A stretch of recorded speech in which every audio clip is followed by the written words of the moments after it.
Joining us is Scott Lucas, Professor of International Politics at the Clinton Institute and editor of EA WorldView. Scott, great to have you on our show as always.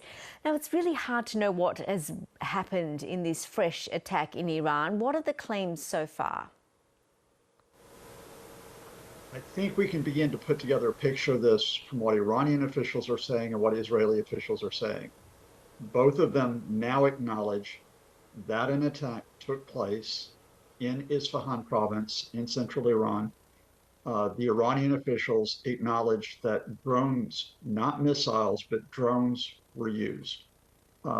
They're claiming only 3 drones were used and they were shot down. That number may be suspect. What Israeli officials are now saying private, not formally is, privately saying is, yes, we aimed at an Iranian military base and we did strike that base in Isfahan province. And that base is near the nuclear site, the Natanz nuclear site, which is in the same area. But the extent of the damage appears to be quite limited. It appears that this, in other words, was an Israeli demonstration strike. It was not meant to cause widespread damage. It was probably on missile and drone facilities that were also attacked by Israel in 2021 and 2023. It is a way, in a sense, of Israel drawing a line and saying, okay, we can hit you if we want to, only days after Iran, with its missile and drone strikes, said to Israel, we can hit you if we want to.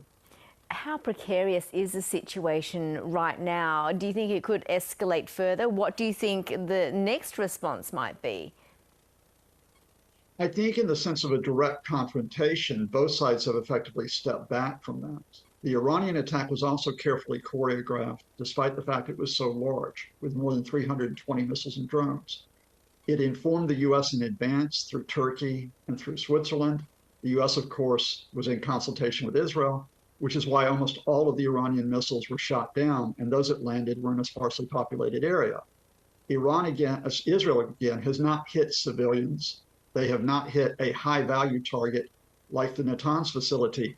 So direct confrontation, that recedes. Open question, Israel has been carrying out indirect attacks on Iran, assassinating its commanders in Syria, assassinating Hezbollah officials in Lebanon.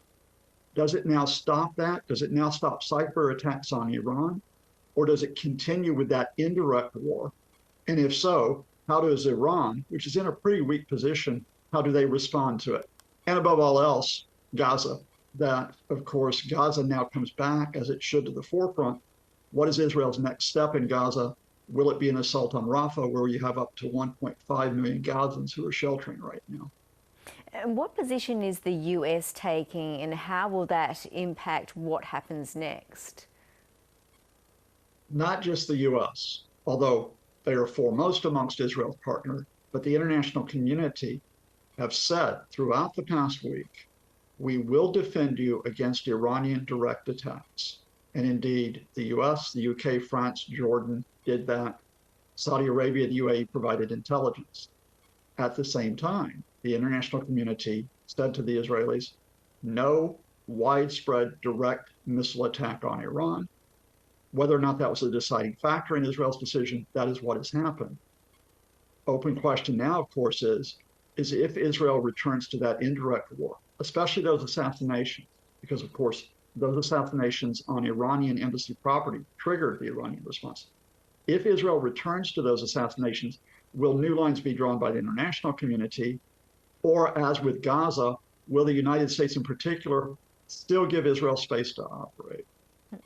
How critical are the coming days? What will the international community be looking out for? Again, I've always said all along, and maybe it was hope rather than expectation, that I didn't expect a direct confrontation to occur in the Middle East. But you always have the risk that one of these indirect confrontations will escalate. That's almost what happened last week. So that risk is always there. But again, I have to emphasize for your viewers, and you know that, look, we're already in a critical situation in Gaza on a day-to-day basis. That receded a few days ago because of the Iran aspect. Now that that's receded, we go back to that critical situation because if Israeli Prime Minister Benjamin Netanyahu has been held back from attacking Iran directly, he may not be held back from attacking Rafah directly, with all the humanitarian consequences that will ensue. Scott Lucas, thanks for sharing your thoughts with us. Really appreciate your time. Thanks to all of you.